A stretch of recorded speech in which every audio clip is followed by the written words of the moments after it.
आप मुझे मजबूर तो नहीं करेंगे। मैं आपसे ये कब कह रहा हूं कलमा पढ़िए आप? मैंने आपसे कब कहा? मैंने आपसे कब कहा कि कुरान की आयतें पढ़ी जाएं? यहां ये लोकतंत्र का मंदिर है, ये संविधान का मंदिर है। जो चाहे कहे, अगर मैं कहूं तो आप रोक नहीं सकते, और मैं न कहूं तो आप मुझसे जबरदस्ती नहीं कर सकते। और अगर आप जबरदस्ती कर सकते हैं तो कहिए, आप कहिए कि जबरदस्ती कहना होगा।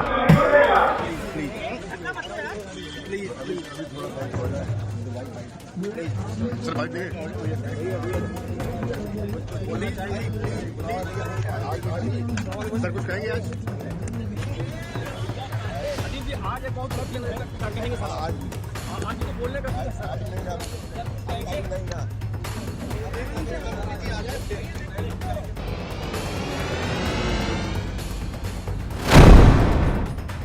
मुद्दई लाख बुरा चाहे तो क्या होता है, वही होता है जो मंजूर खुदा होता है। नादरीन आदाब, मैं हूं मुमताज आलम रिजवी और मैं बात करूंगा उत्तर प्रदेश के कद्दावर मुस्लिम लीडर, समाजवादी पार्टी के लीडर और साबिक काबीनी वजीर मोहम्मद आजम खान। मोहम्मद आजम खान तकरीबन 23 महीने तक जेल में जिंदगी गुजारने के बाद अब वो आज सीतापुर जेल से रिहा हो गए हैं और रामपुर के लिए रवाना हो गए। उनके चाहने वालों का मजमा उमड़ पड़ा। उसकी वजह से 15 गाड़ियों का चालान भी हो गया, लेकिन उसकी परवाह किए बगैर उनके चाहने वाले मोहम्मद आजम खां को रिसीव करने सीतापुर जेल पहुंचे। उनके बेटे अब्दुल्ला आजम खां भी पहुंचे और इस तरह से आप देखिए कि वो एक हंगामा सा वहां पे मचा हुआ है। आजम खां रिहा हो गए हैं, रामपुर के लिए रवाना हो गए हैं। ये आप देखिए किस तरह से उनके चाहने वालों का मजमा है, भीड़ है। और सबसे इम्पॉर्टेंट बात यह है कि क्या आजम खां दोबारा सियासत में वापसी करेंगे? अब ये भी सवाल उठता है कि क्या आजम खां कभी सियासत से अलग भी हुए थे? जेल में रहते हुए भी आजम खां चर्चा में रहे। जेल में रहते हुए भी ऐसी खबरें आती रही हैं कि आजम खां समाजवादी पार्टी में अपना दबदबा बनाए हुए थे। उनके कहने से कई टिकट कटे भी और कई टिकट जुड़े भी।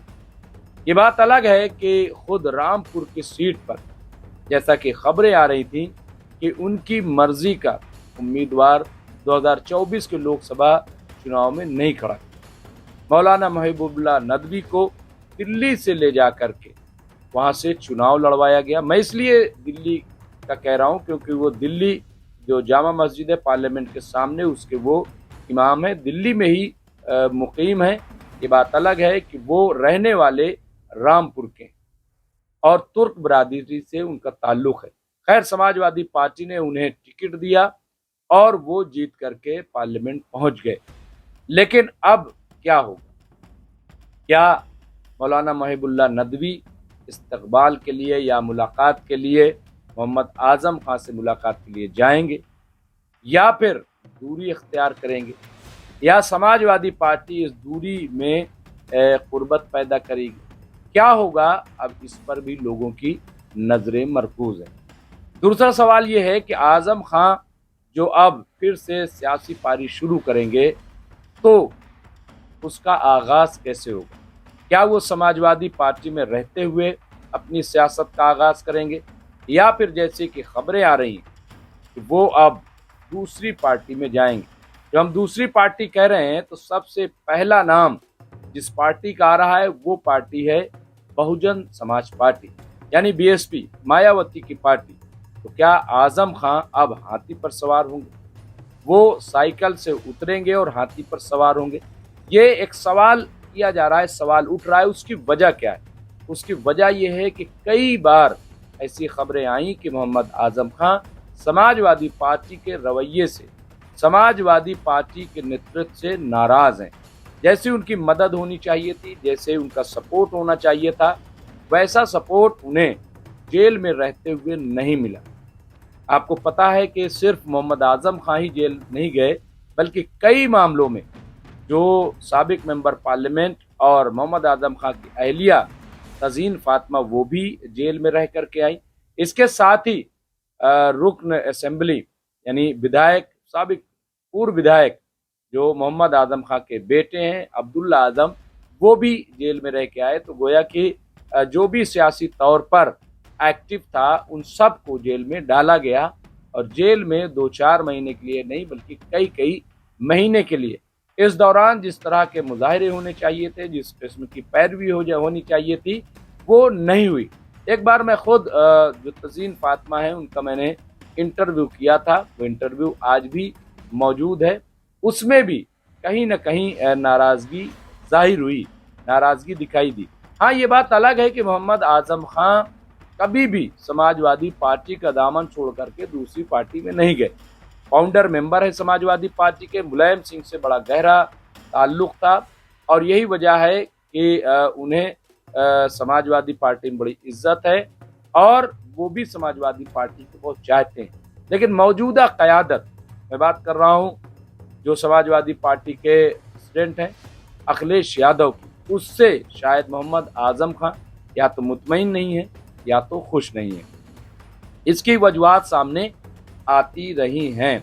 तो अब सवाल ये है कि फिर मोहम्मद आजम खां क्या करेंगे। आपको याद होगा, मैं बता दूं कि एक बार जब कल्याण सिंह को, जो कि बाबरी मस्जिद शहादत के मुजरिम थे, उनको जब समाजवादी पार्टी में लिया गया तो मोहम्मद आजम खां नाराज हो गए और उन्होंने अपनी पार्टी को छोड़ दिया था।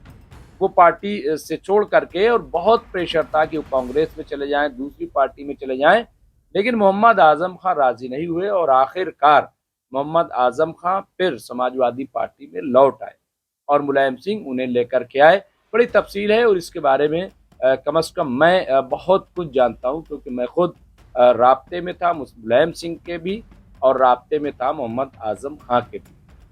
और आशू मलिक जो इस वक्त मेंबर असेंबली है, MLA हैं, वो भी इस बात को बखूबी जानते हैं, क्योंकि हम और आशू मलिक दोनों मिल करके मोहम्मद आजम खां और मुलायम सिंह की दोस्ती कराने में बहुत अहम रोल अदा किया था। बहरहाल अब यहाँ पे ये सवाल उठता है कि आखिर मोहम्मद आजम खां BSP में क्यों जाएंगे, और जाएंगे तो किस ओहदे पर जाएंगे, क्या उनका वहाँ पे रोल होगा। इसके अलावा और भी खबरें आती रही। खबर ये आती रही है कि जो चंद्रशेखर रावण है, आज़ाद समाज पार्टी के सदर और मौजूदा रुकन पार्लियामेंट, तो उनके साथ भी मोहम्मद आजम खां के रिश्ते बहुत अच्छे हैं। आपको याद होगा जब मोहम्मद आजम खां इससे पहले रिहा हुए थे तो सीधे वो चंद्रशेखर रावण के पास गए थे, उनसे मुलाकात की थी, और चंद्रशेखर रावण भी मोहम्मद आजम खां के बहुत करीब हैं, उनकी आवाज़ को बुलंद करते रहे।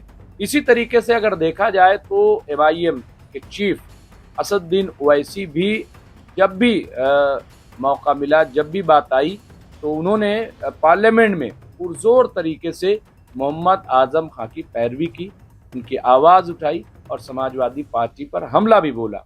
तो अब जो खबर यूपी की है वो ये कि चंद्रशेखर रावण और MIM मिल करके भी 2027 में असेंबली का चुनाव लड़ सकती है। छोटी छोटी और पार्टियां भी, राजभर की पार्टी भी उसमें शामिल हो सकती है, और पार्टियां, ऐसा कहा जा रहा है, क्योंकि इससे पहले राजभर के साथ मिल करके असदुद्दीन ओवैसी चुनाव लड़ चुके हैं। तो अब क्या आजम खां इस तरफ आएंगे, क्या नई पार्टी ज्वाइन करेंगे, वो नई पार्टी ही है।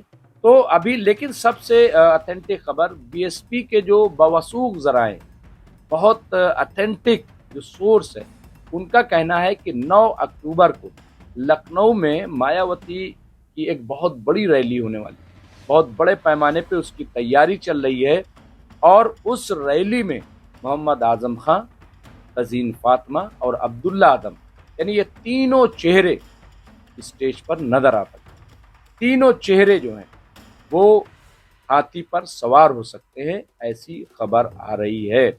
और अगर ऐसा हुआ तो फिर उत्तर प्रदेश की, खास तौर से अगर मैं बात करूं तो मगरबी उत्तर प्रदेश की सियासत में भूचाल आ जाएगा, जलजला आ जाएगा, क्योंकि आजम खां आज भी मुसलमानों में अपनी कद्र कीमत रखते हैं, आज भी उनके चाहने वाले मौजूद हैं, आज भी उनके मानने वाले मौजूद हैं। और जिस तरह से समाजवादी पार्टी ने मुसलमानों के वोट पर कब्जा कर रखा है, उसमें कहीं ना कहीं सेंध लग सकती है। तो इसलिए भी ये हलचल हो रही है कि क्या होगा।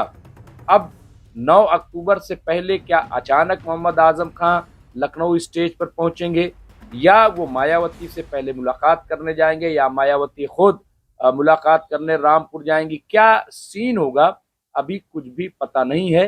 हालांकि मायावती कभी मायावती का ऐसा जेस्चर नहीं रहा है कि वो कहीं जाएं किसी से मिले। मायावती खुद ही जो है बहुत एक तरीके से स्थिर मुद्रा में रहती हैं।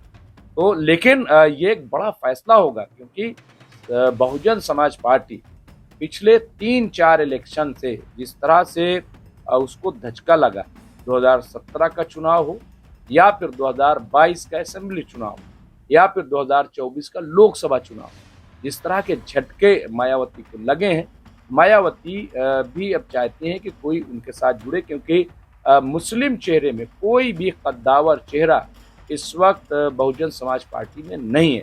और मुस्लिम वोट न मिलने की वजह से जो इनका दलित वोट बैंक है वो भी नाकारा हो जाता है, वो भी बेमानी हो जाता है। इसलिए मुस्लिम वोट की बहुत सख्त ज़रूरत है। तो ये भी अच्छा, तीसरी बहुत इम्पोर्टेंट बात जो इस सिलसिले की है कि चूंकि 2027 का जो चुनाव है वो योगी आदित्यनाथ जो उत्तर प्रदेश के मुख्यमंत्री, उनके लिए करो या मरो की स्थिति वाली है। खुद बीजेपी के लिए भी ये बहुत इम्पोर्टेंट है।